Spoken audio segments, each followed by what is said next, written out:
It's Lucy Litch, and this is Tiny House Conversations. It's the Australian-based podcast where I interview experienced tiny houses, tiny builders, and adventurers in the tiny world so you can discover how to create, build, and transition into tiny life.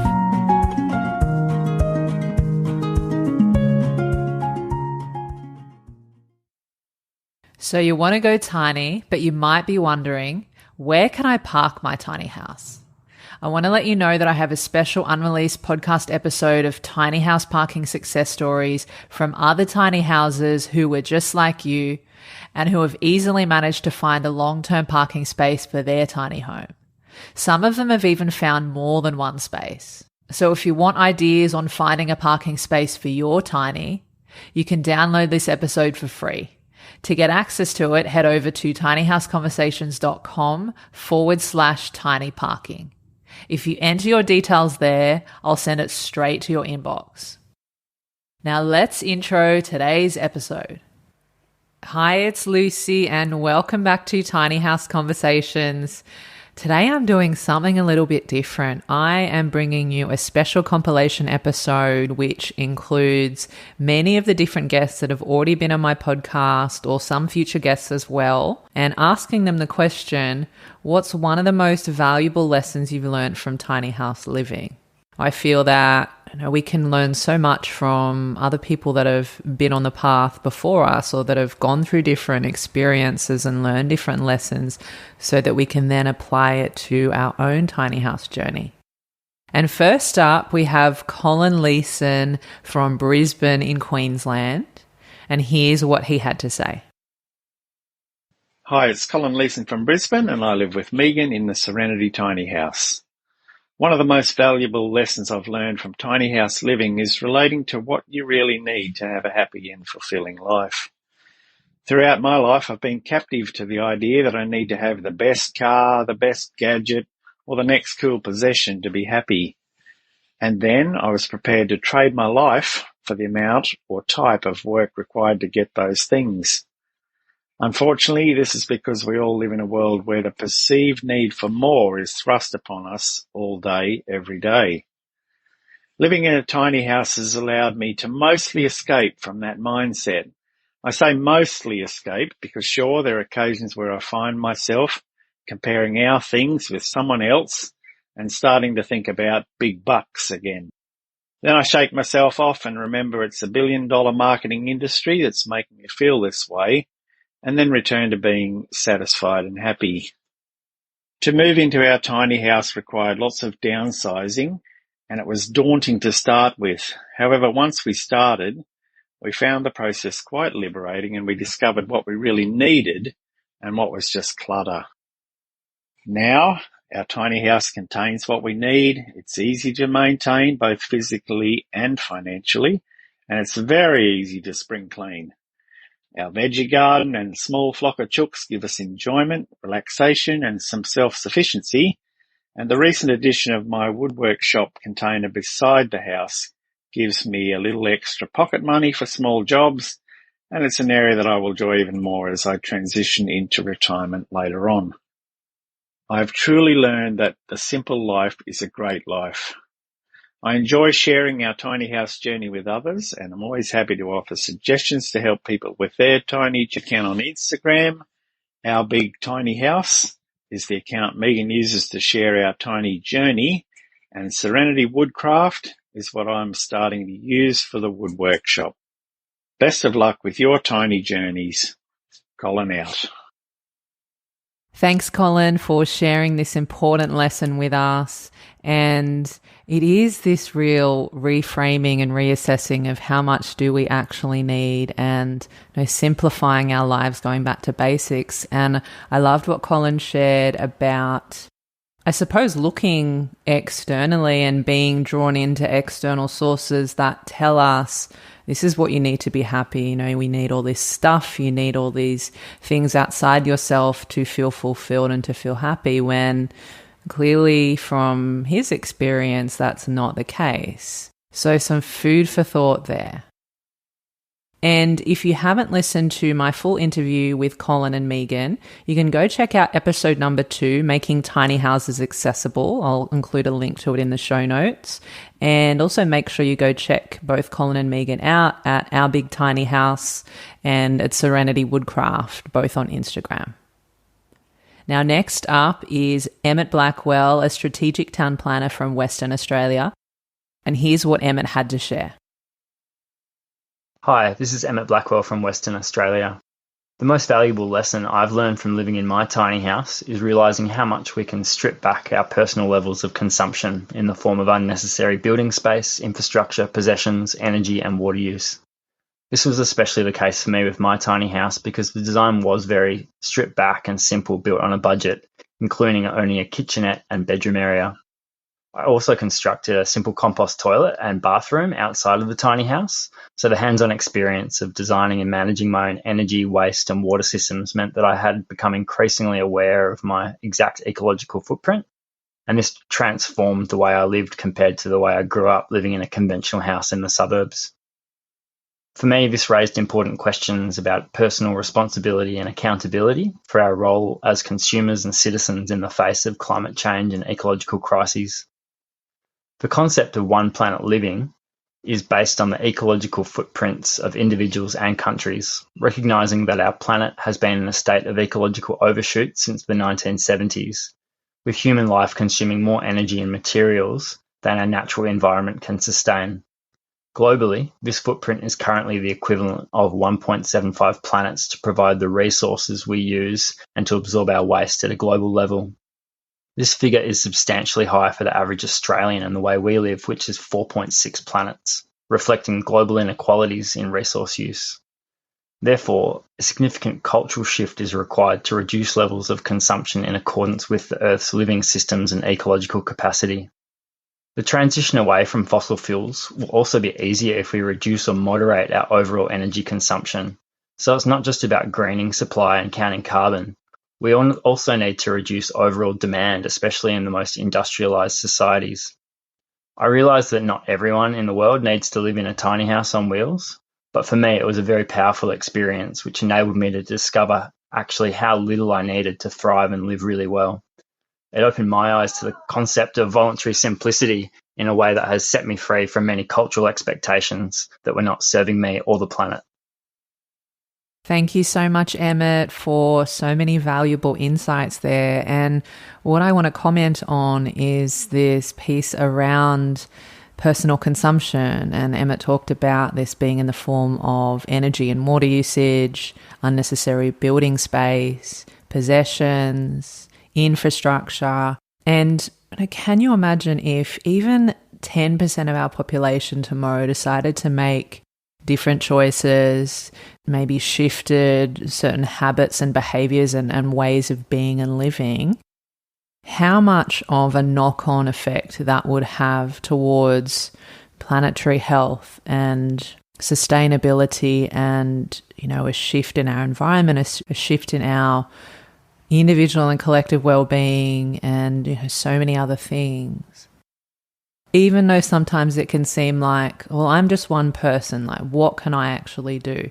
But if you think about making these conscious choices in your own life and then your neighbour does the same and your friends and family do the same, small things can add up to such big things on a collective level. And so this is something that I remind myself of all the time when maybe I get drawn into this idea of zooming out and looking at the big picture and going, man, we've got a long way to go. But if you can do those things that are within your control, in your own life, in your own environment, that is such a good start. It's so powerful. And it's, your way of contributing to the wellness of yourself, your community, your family, the earth, and so much more. Now, if you haven't listened to my full conversation with Emmett, you can go back to episode number 3, Considerations and Challenges of Tiny House Living. And you can also check out Emmett online at The Wood Butcher's Tiny House. And you can find him on Instagram, on Facebook, and that's his website as well. Now, next up is a dear friend of mine, Claire Lovelace, who lives in Bateman's Bay. And here's what she had to share about living in a small space as she lived in her van for almost a year. Hello, everyone. It's Claire Lovelace from Bateman's Bay. The most valuable thing I've learned about small space living is only to buy what is actually necessary. I've learned how to recycle and up purpose and fix things instead of buying new things. And I really understand now that everything I buy has an impact on my own space and on the earth, because everything that I buy takes resources from the earth. So I'm so much more mindful about what I'm actually buying. And instead of buying stuff, I'm more likely to make things myself or trade with my friends. And it's a beautiful way to live. Thank you so much, Claire, for sharing this valuable lesson. And here it is again, this idea around conscious consumption. And I love the way that Claire talked about everything that she buys, she realizes has an impact on the earth in some way. And if you think about that for a second, maybe you buy something from a shop and it could have traveled thousands of kilometers or whatever it might be. It could have even traveled from a different country to get to you. And then you think about the resources that go into that, whether it's through petrol, whether it's through water, whether it's through different ecological impacts that are happening, whether it's even through, how these products are being made and the conditions of the people that are making them. And maybe there's different practices or conditions that are also having an impact on the lives of other people, other living beings, the earth. Again, it's this knock-on effect. And what also comes to mind for me when Claire was talking about, trading things with friends and making things and fixing things, and it just reminded me of this idea of keeping things within your community and keeping things within your family and helping each other. And, maybe what was once serving a purpose for you in your life is no longer doing so. And then maybe it can go to another home that will, make good use out of it, or whatever the case might be. So I love this insight from Claire. And she's also the owner of the yoga studio down in Bateman's Bay, New South Wales. So Soul Tribe Studio, if you want to go check her out on Instagram or her website. It's at Soul Tribe Studio or soultribestudio.com.au. And if you haven't heard our full conversation on the podcast, you can check out episode number 6, Van Life and Being a Minimalist. Now, next up, we have Lisa Tranter, who lives in the Blue Mountains in New South Wales. And here is one of Lisa's most valuable lessons from Tiny House Living. Hey everybody, it's Lisa here from Tailored Tiny Co. You can find us at tailoredtinyco.com.au. That's our website. Email us through there. You can find us at tailored_tiny_co. That's our Instagram handle. You can check out the progress of our build from the day we bought our trailer right through till now, basically. Don't DM us through the Instagram though. Just email us through the website. We don't really check Instagram all that often. So one of the most valuable lessons that we learnt was that if you have hobbies and extracurricular activities that require a fair bit of gear, you will probably want and need a bit of extra storage space. A shed, shipping container, whatever, borrow someone's garage, whatever the case may be, just to store those sorts of things in. We, for instance, have snow gear. We both enjoy snow sports. I have a horse, Matt has classic cars, and we both enjoy camping. And those sorts of things we don't want to try and fit into our house. Our house is for living, and those sorts of things you sort of only bring out seasonally or every few months. And a good place for those to be stored is elsewhere. Don't try and fit it in your house. If you do manage to fit all of those sorts of things into your house, kudos to you guys, because it's really tough. It's a bit like playing Tetris, trying to fit it all in. So don't feel guilty if you do need a bit of extra space. I feel like there's this premise with going minimalist or downsizing into a tiny house is that you need to sort of pack everything up into a small space. And that's not necessarily always the case. You will want to store those things elsewhere, and that's okay. Don't feel guilty for wanting or needing to do that. That's all I've got. Hope you're having a wonderful day. Enjoy the sunshine if it's sunny where you are. And if it's not, take care, stay safe, and I'll see you all next time. Bye. Thank you, Lisa, for sharing your lesson with us. And It's a really good point, actually. You know, I've talked to a lot of different people on the podcast and offline as well, and there seems to be a mixture. There are the ones that really love this sort of minimalistic way of living, and then there are others that are like, no, it's maybe more about other things for me when it comes to living in a tiny house, and I still have my hobbies and I have my comforts and I have these different types of things that I like to have. And I really loved how Lisa talked about creating another space for that outside the home so that your home doesn't get too cluttered, so that it's still quite nice to be in there, and you don't have to find a space for every single thing that you own, and you don't necessarily have to let go of every single thing that you own and that you enjoy having or using. And so what I've heard a number of times now is having a tiny house, but maybe having a bigger shed or something else on the land or nearby where you can put all those other things. So that's a good insight, because I feel like it's something that not everyone will necessarily think of, especially when there is this perception of, oh, just got to get rid of all my stuff and I'm not going to be able to fit anything in my home, so I've just got to, let it all go. But maybe you don't. Maybe it's about creating another space for those things that you can store and bringing them out as and when you need them. Now, if you haven't listened to my full conversation with Lisa, you can check out episode number 7, Living the Tiny House Dream. And you can also check out Lisa and Matt at tailoredtinyco.com.au. Next up is Kathy Mcmillan, who lives on the mid-north coast of New South Wales on her family's farm. And here is what Kathy had to share. Hi, it's Kathy Mcmillan. I live in Dungutty country on the mid-north coast of New South Wales with my husband Matt and fur babies Chloe and Webber. If you'd like to follow us, we're on Instagram at A Tiny Life After All. One of the most valuable lessons I've learned from tiny house living is you don't need much stuff to be happy. In fact, having a lot of possessions weighs you down, not just physically in terms of it being a mission to move, but mentally and emotionally too. It took a long time to reach this conclusion. We were stuck in the consumerist mindset that we needed more things to be happy. There was a lot of the self-talk, I'll be happy when we have a bigger house, a better car, nicer furniture, clothes or whatever.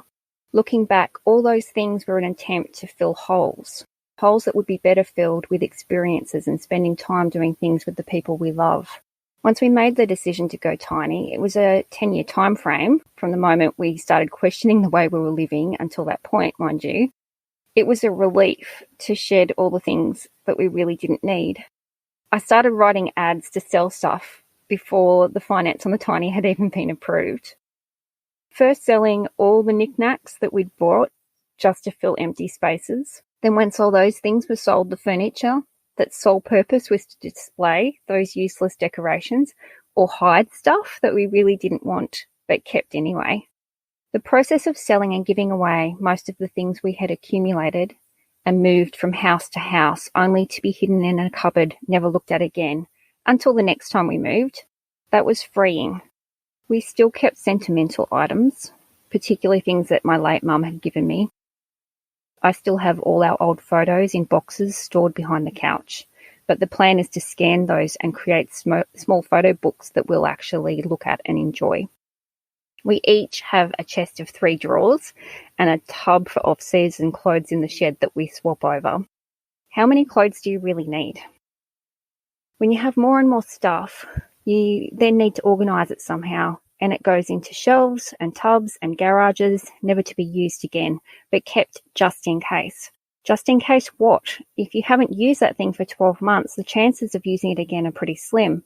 And it's likely you're keeping it there because there's some sort of guilt. We live in a society that measures our worth and perceives success via an inventory of stuff. And it's all stuff that's really not that important. It's pretty exhausting. A roof over your head's important, but for us, a couple with 2 small dogs, that doesn't have to be an inner city 3-bedroom house.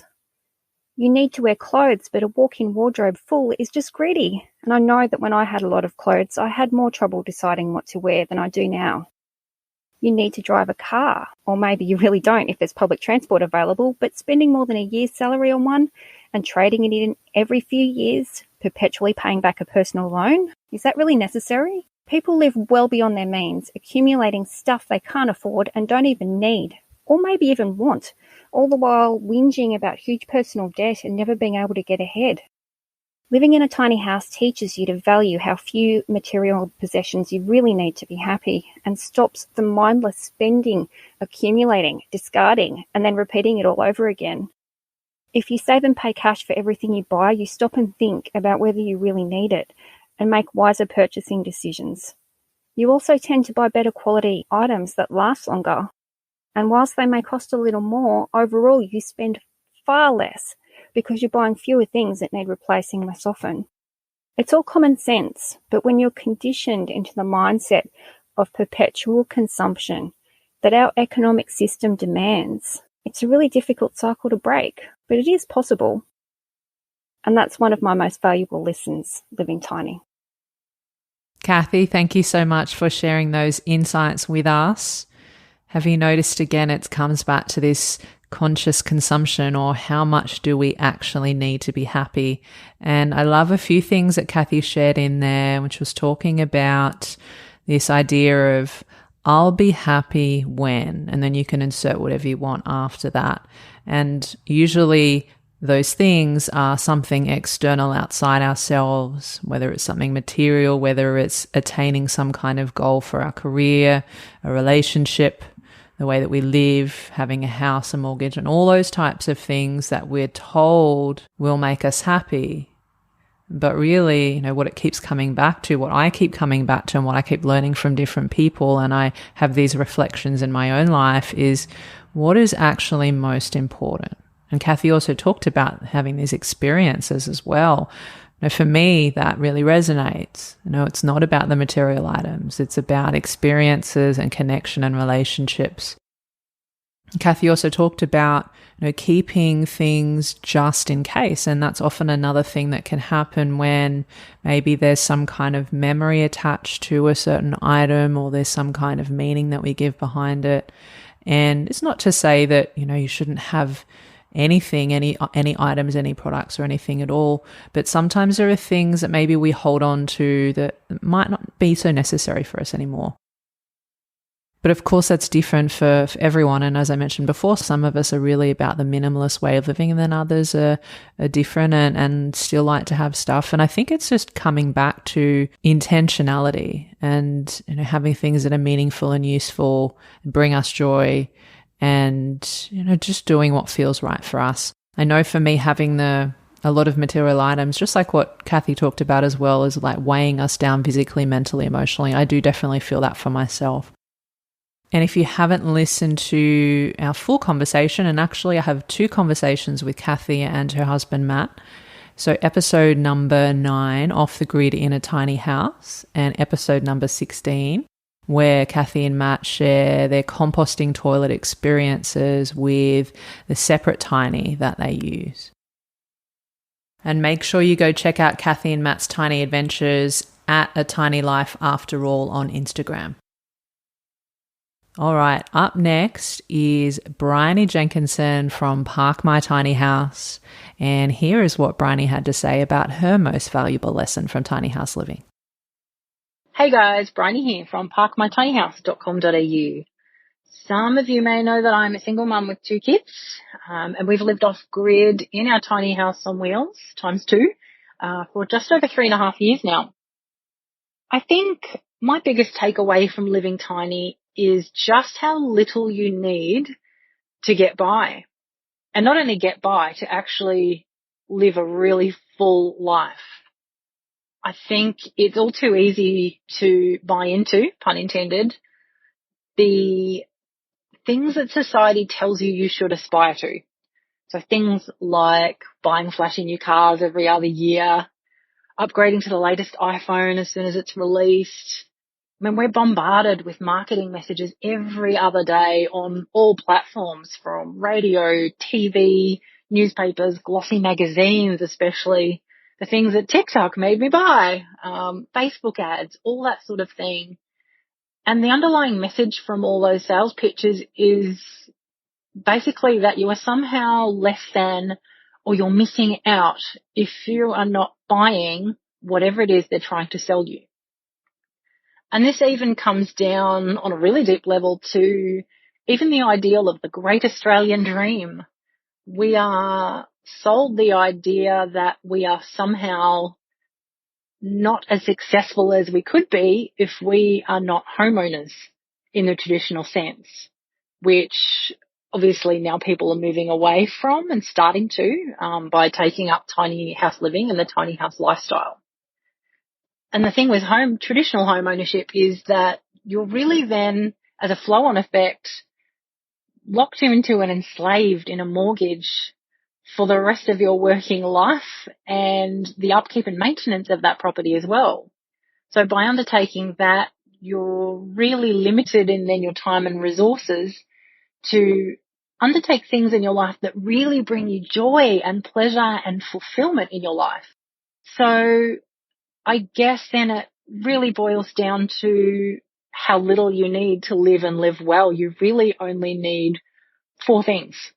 In terms of material needs, you need a roof over your head, warm clothes on your back, a bed to sleep in, and food on the table. Everything else, realistically, is just window dressing. Bryony, thank you so much for your lesson and insights. I really loved how Bryony talked about how, we're constantly being told that we need this thing. Again, it comes back to this thing that's outside ourselves. And, if we don't have that thing, then we're made to feel like we're less than or something's missing. Or if you get to the very bottom of it, and this is what we learn through yoga and other healing practices and modalities that I've worked with for many years, that not good enough, that universal human tendency or limiting belief that we're not good enough as we are. And so we need all these 1,000,001 different things outside ourselves. And I also loved how Bryony shared about basic needs, food and water, shelter, something warm to live in, and that all the other things are a bonus. And again, it's that checking in with ourselves. What is it that we really need to be happy? What is most important to us? Are our basic needs met? So powerful, so valuable. And if you haven't listened to our full conversation together, you can check out episode number 12, How to Find a Parking Space for Your Tiny House. And make sure you go check out Bryony and what she's doing at parkmytinyhouse.com.au. Those are also her Instagram and Facebook handles at parkmytinyhouse.com.au. All right. So now we're up to Anthony Hill, who lives in the Northern Rivers of New South Wales. And here is one of Anthony's most valuable lessons from living in a tiny house. Hi, this is Anthony Hill from Northern Rivers of New South Wales. One of the most valuable, if not the most valuable thing I've learnt from tiny home living is that when it comes to my home, bigger is definitely not better. I've been able to live without a mortgage or debt for many years now, without any electricity bills, and my quality of life, in fact, has increased substantially. I'd never go back. I can't imagine that I'd ever go back to living in a normal house or flat ever again. Thank you, Anthony, for your tiny house lesson. And you heard it here first. Bigger is not necessarily better. I love how Anthony shared about quality of life as well, right? I feel like this is one of the things that it really is about. What kind of life do we want to live, and is there that quality of life? I know that talking to many different tiny houses on the podcast and offline, that pretty much all of them have said, I don't think I could go back to living in a regular sized home. I really just don't need that much space. And I'm so content in living in a small space in my tiny home. And if you haven't listened to my full conversation with Anthony and his partner, Kira, you can check out episode number 13, Relationships in Small Spaces and Connecting with the Seasons. And you can also check them out at Little Fig of the Hamptons on Instagram. And Anthony also has a project that he's been working on for a while, so Plastic Pollution Solutions, in which he educates around the detrimental impacts to our environment of single-use plastics.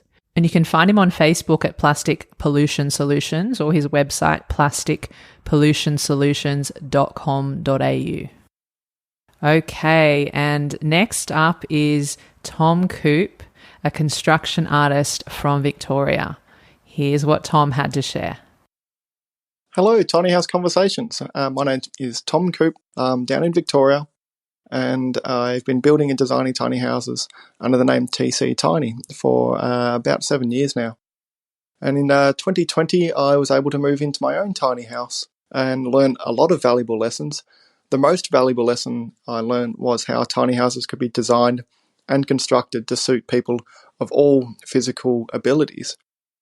I actually had the experience of doing quite a nasty back injury during that year, and became very thankful for the measures I'd built into the house, which were not intended for myself to use. They were always intended as an example of how tiny houses could be built to cater for all skill levels and all physical abilities.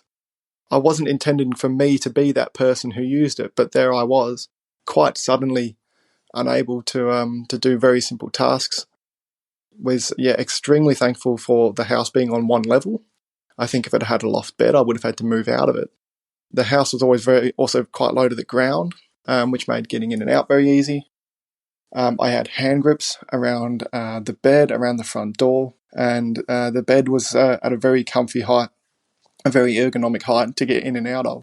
I had a seat in the shower, and the central living dining area was within reach of the kitchen, so I was able to prepare a meal basically from a chair. A lot of those measures were not intended for myself to use. I didn't need them at the time that I built the house, but became very thankful for all of them. And I'd certainly encourage people to consider when designing their tiny house what their physical skill level is, not just at the time of building, but how it might be down the track, particularly if you're expecting to live in it into your old age. Remembering that we never really know what the future is going to hold for us. That was the biggest lesson. I learned a lot of things living in a tiny house, especially as a designer and builder of tiny houses. It was an extremely valuable lesson. Thanks so much, Tom, for sharing this lesson. And it's a great point, actually. What I've started to see, especially in the last couple of years, is that tiny house living is starting to appeal to a wide demographic of people and also a wide age range of people. And obviously, every single person has different needs and different values and different abilities and, all those types of things. And I know for me, right now, I'm going through design process of my own tiny home, and I'm seeing how important it is to customize all the different aspects according to what it is that I need and to my abilities and where I'm at in my life. And as an example, I'm definitely thinking about the whole loft thing. Although I will be having a loft, I've thought about it from a long-term perspective. Do I want to be able to stand up in my loft, or am I okay with crouching down all the time and not being able to fully stand? And for me, the answer is no. And so I'm going to be getting a landing area where I can stand up in the top part of the loft and then climb up into bed, because I was thinking about things from a long-term physical health standpoint. And so there are so many different types of things, especially like what Tom is talking about, of considering having certain things built into the design and the construction of the home. And as he also said, you just never know. Unexpected things can happen and your needs might even change. So it's a really good thing to be mindful of, especially in the design process at the start. And so make sure you go check out Tom at TC_tiny_houses on Instagram. And you can also check out his website, tctiny.com.au. If you haven't listened to our episode together, you can check out episode number 19, Bushfire Resilience and Tiny Homes, as Tom specialises in building bushfire-resistant tiny homes. Now, coming up, we have Jimmy Hurst from the Sunshine Coast in Queensland, and here's what Jimmy had to share with us. Hi, it's Jimmy Hurst from the Sunshine Coast in Queensland, Australia, and from our Tiny Houses and Tiny Villages Incorporated association called Polka Dot. One of the most valuable lessons I've learned from tiny living is that we don't need much to live to be happy and content when we go tiny, because we don't need stuff. In a tiny house, there's little room to hoard it, so I've become more environmentally sustainable and saved a lot of money in the process. And rather than living commoditized, I'm living more experiential. I live to be and experience life with others. And how is it possible to live tiny, as I have over the last 4 years, and embrace minimalism? Well, I'm saving lots of money. I can repurpose things, reuse, recycle, and also refuse things as well. I've been living tiny for that period of time. I'd never go back. To me, to go backwards would be stupid. And finally, learning a sense of humility and appreciation for other people. Because land is expensive, and you don't need to own land. And you don't need much land to park a tiny house. So you can share it with others and help them curate and maintain their land. It does far better for my sense of value, identity, and social health. The thought that every night I go to bed, I feel I've done something to help somebody else while saving so much money, being kinder to the planet for a more meaningful way to live. Thank you so much, Jimmy, for your sharings. And just like we've heard before, there's that talk about material items and how much do we actually need to be happy. What I want to comment on is a few different things that Jimmy talked about. So, lessening our impact on the earth, being able to save money, and living a more meaningful life with less stuff.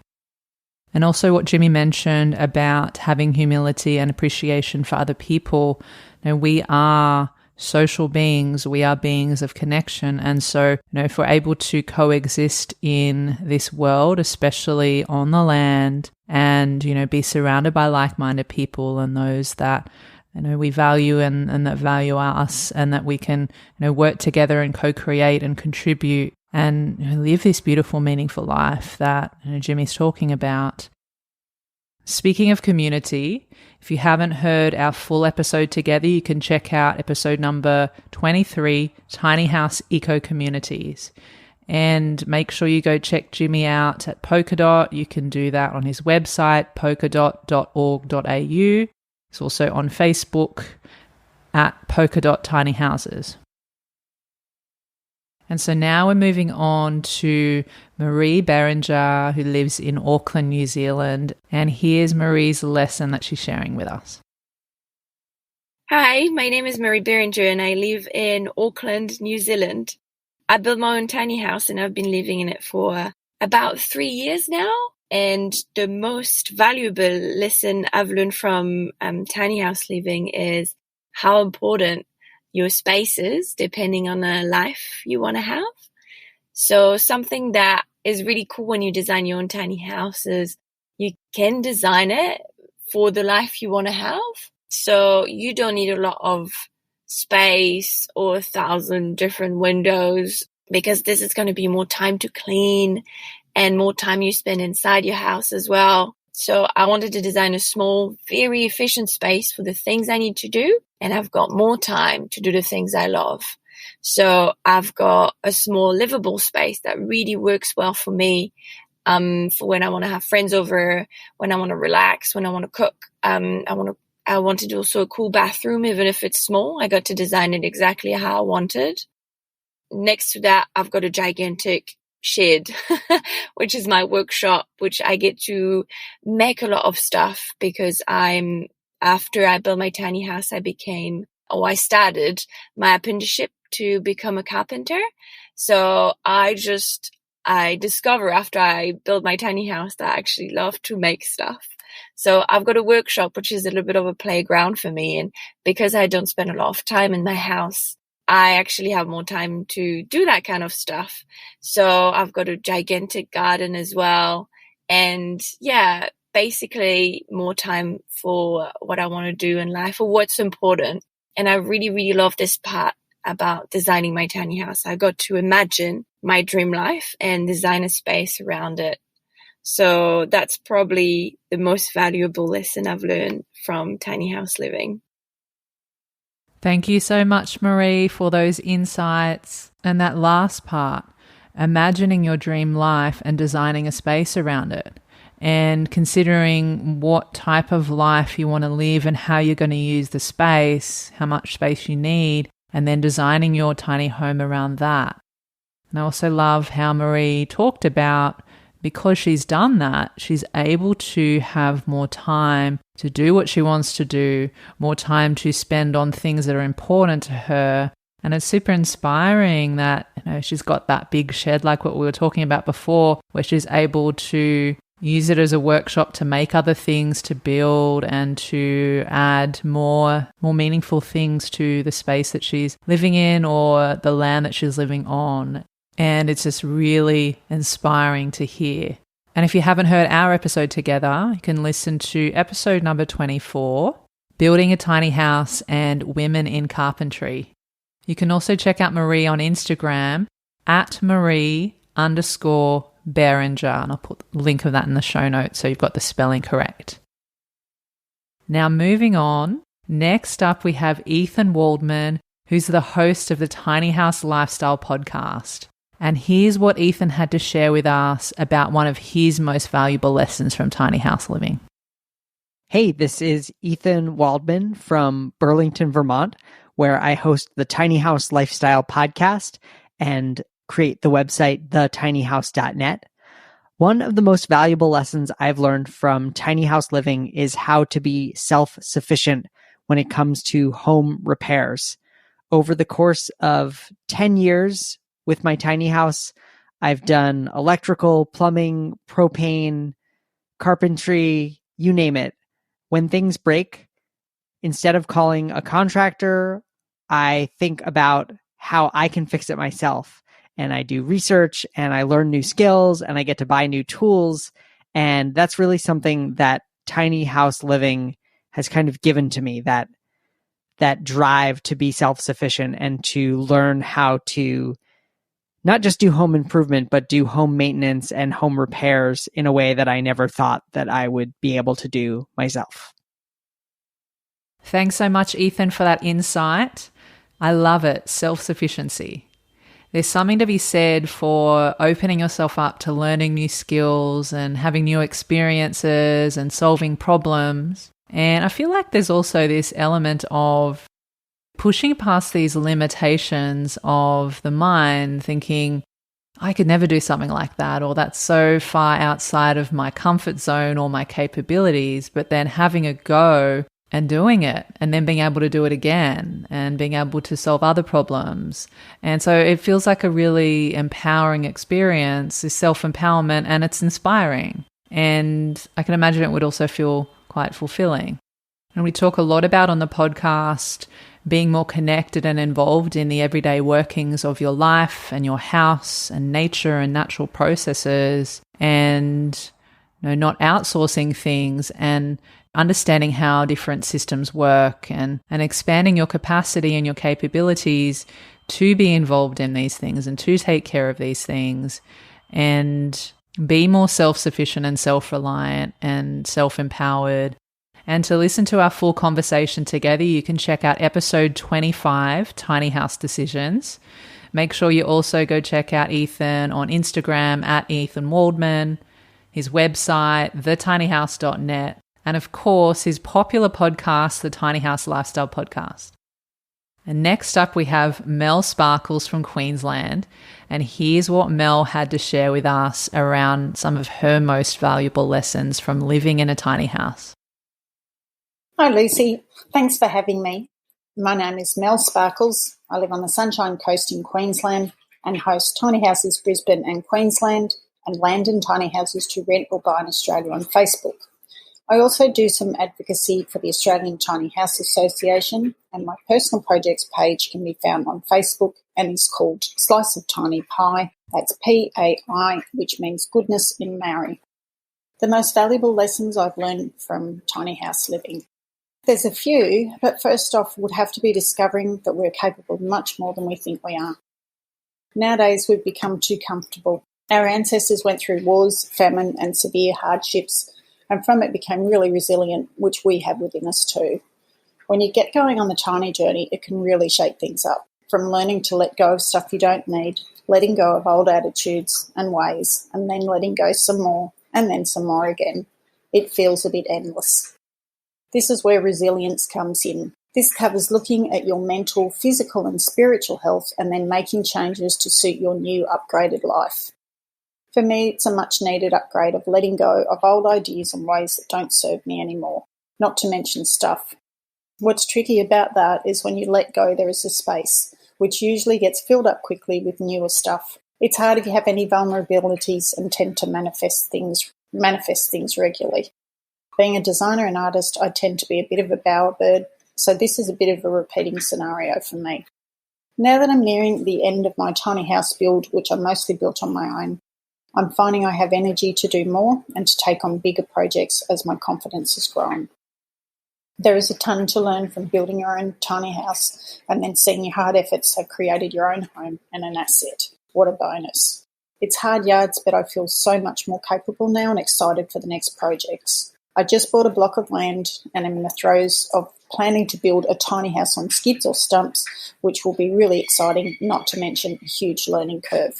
It's taken me a few years to get to this point. The last 4 years I've lived tiny. It took me a few years prior to that to be able to do it. After being sick for nearly a whole year in 2019 and not being able to do any projects, I'm so grateful to be able to do what I can do. You just have to take a small step. If you think of the whole project and try to tackle it in one hit, you'll probably burn out and give up.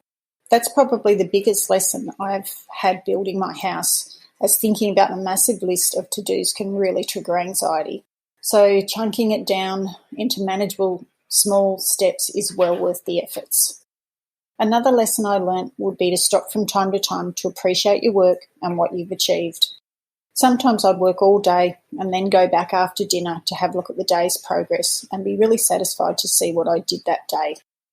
I'm also a lot less stressed when I prioritise what needs doing on a blackboard or a to-do list. I currently have 5 projects on the go and have to stop and write it all down or it gets overwhelming.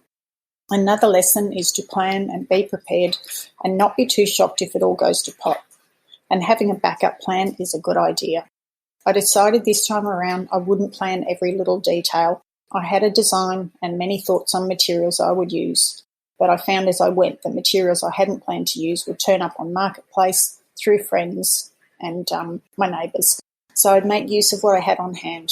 For the sustainability and recycling aspect I wanted for my tiny, this worked out well. I really wanted cedar cladding but had a heap of unused coral on hand, so went with that. This is probably something I might change down the track. Things can be changed, so not worth getting worried if what you chose isn't exactly what you want. The last lesson was to fix mistakes at the time, so I didn't have a massive list at the end to do. Also, if you don't fix them, they can compound and affect the next steps. I wanted to do this tiny to the highest standard I was capable of. It is far from perfect, but I'm very happy with the outcome. I kept reminding myself of the Japanese term wabi-sabi, which is the acceptance of transience and imperfection. Works well for me. Thank you. Mel, thank you for all those insights. I love the way that you ended that with the Japanese term wabi-sabi, the acceptance of transience and imperfection. Could almost be a guiding philosophy or mantra to help us through life, because not only building a tiny house or living in a tiny house, it can apply to so many other things in our lives. And there's so many things that Mel touched on there. And what I want to comment on is talking about this idea of letting go of things that are not serving us. So whether it's old ideas, belief systems, ways of living and being, and even in a physical sense, the possessions that we have.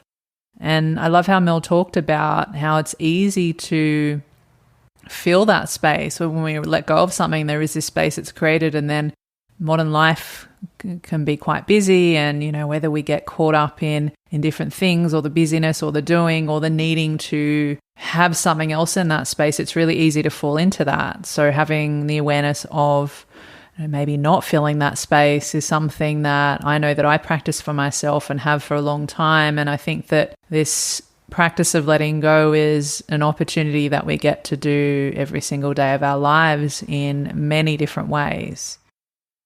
And Mel also talked about resilience and that we are much more capable and stronger than perhaps we give ourselves credit for, and talking about our ancestors and a lot of the things that they've gone through in the past. And it is so true, like we all do have this innate capacity and potential for often more than we think we might be able to do or achieve or be. And then when Mel was talking about taking one step at a time, especially during the tiny house building process, it reminded me of the analogy of, how do you eat an elephant? Well, you don't eat it all in one go. You eat it one chunk at a time. That old saying or that old metaphor. And I think that's perfect for this, and also can apply to everything that we do in our lives, instead of trying to do all the things all the time, or having multiple things going at one time, or multiple things that we're trying to focus on, which can be super overwhelming. Is one thing at a time, one focus at a time, one step at a time. Small steps turn into big things, just like we talked about in the episode earlier. Now, Mel will be on the Tiny House Conversations podcast in a future episode, so stay tuned for that. For now, make sure you go check her out on Facebook. So we've got 2 Facebook groups, Land and Tiny Houses to Rent or Buy in Australia, and Tiny Houses Brisbane and Queensland, as well as going to check out Mel on her page, Slice of Tiny Pie. Now, next up, and the final tiny houser that we have on the show, is Amy from Life Done Simple, who's based in southeast Queensland. And here's what Amy had to share with us about her tiny house living lesson. Hi, it's Amy from Life Done Simple. I live in a tiny house with my husband and our 2 children in southeast Queensland. One of the most valuable lessons I've learnt from tiny house living is that we're living a life of intentionality and not deprivation. Previously, when we lived in a traditional house, I was of the opinion that bigger meant more comfort, more happiness, and more success. In reality, it meant less money, less time, and less connection, but more stress. In going tiny, we haven't sacrificed on space or general comforts. Instead, we have been intentional in creating a home that serves our family's daily needs, while still being beautiful and comfortable. Having limited space also means we're conscious of what we choose to bring into our home. This doesn't mean that these things always need to be particularly useful or profound. They may just simply make us happy. As a result, we spend less on unnecessary purchases, reducing clutter and decision fatigue. We save money, decrease stress, and have time to enjoy the things in life that are truly important to us. It has been a journey to unlearn that societal pressure to always feel like we need more, that innate need to consume, whether this be materialistic, social media, or binging Netflix. But now I don't need or want more. We have created a life we love, where happiness is found in simple, slow moments and a slower life. I am learning to sit in the quiet, to slow my mind, to be present, and enjoy the now. When we reduced our physical possessions and downsized our home, we made space for life. To quote our daughter, little house, but big life. Amy, thank you so much for sharing your lessons and insights. And I really love how you ended that there with a quote from your daughter, little house, big life. And this idea of intentional living versus, feeling this lack or this deprivation for not having what we need because we're choosing to live in a different way. We're choosing to live in a smaller space and having less stuff. And I loved how Amy talked about this unlearning of the conditioning of society around exactly what we've been talking about, I think, at the start of the podcast, of material things and looking outside ourselves for answers and for happiness and for fulfillment, and being in those slow moments and being present and stopping to smell the roses and being appreciative of these small and simple things that can often go unnoticed or can often be missed when filling up our lives with stuff, or when life is busy and when we're living in this striving and achieving and moving on to the next thing and the next thing and the next thing. And again, always looking outside. And I also loved how Amy talked about making space for life. I think that's such a beautiful way to put it. Again, when life is so full, when we get caught up in all the doing and less of the being and being in the quiet and really being with ourselves and slowing the mind down and having space to be present with what's in front of us and who's in front of us. I talk about this in yoga all the time and all these types of things. This is where we're able to really experience more of the richness of what life has to offer. And this is where we get to be more in connection with what's important and what values we have, and with nature and with family and community and experiences, and letting go of all of the other things that are not who we truly are and that don't make us happy and that don't fill us up and that don't allow us to feel free and connected and content. Now, Amy will be on an upcoming episode of the podcast, so stay tuned for that. And for now, you can check out her tiny adventures on Instagram at Life Done Simple. So life_done_simple. Now, to close out this episode, I just wanted to comment on some of the main themes that have come up during this episode. And so this idea of self-responsibility, I feel, is maybe one of the biggest things. When we can take responsibility into our own hands of how we're living, how we're being, what we're consuming, what resources we're using, and how much space we're taking up, and all those types of things, I feel like that is next level of self-responsibility. And this is something that I know for me is so important and is so aligned when it comes to this tiny house way of living. So reducing our impact on the earth and making these conscious choices and going back to basics, remembering what's most important. Is it internal or is it external?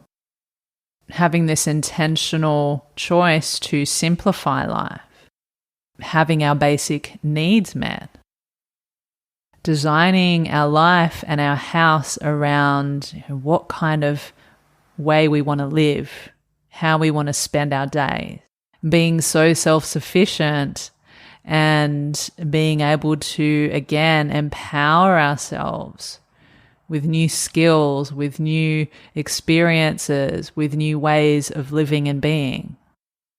Remembering our innate resilience and that we are more than capable, perhaps, than we might give ourselves credit for at times. Remembering to take things step by step, a bit at a time, taking space, enjoying the slow moments, being present, and as Amy said before, making space for life. I want to say thank you so much to all the tiny houses on this episode for taking the time to ponder the question that I asked you and for sharing such valuable and thoughtful and insightful responses so that each of us can take, little bits away for our own journey. Now, I've put everyone's contacts in the episode show notes for today. If you want those show notes, you can head over to tinyhouseconversations.com. Thank you so much for taking the time out of your day to be here with us. Let me know if you like this type of special compilation episode, and stay tuned every Thursday for new Tiny House Conversations. I'll see you next time. Thanks again for listening. And if you enjoyed the conversation today, you found it valuable and you want to support the podcast, the best way you can do that is to share the love. That way I can keep bringing you more tiny house conversations to help you on your own tiny journey.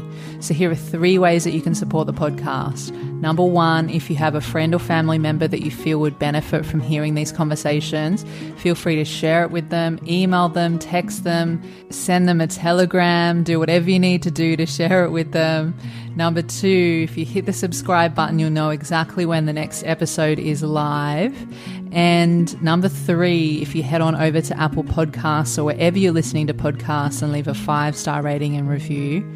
Thank you so much in advance. I appreciate you, and I'll see you in the next episode.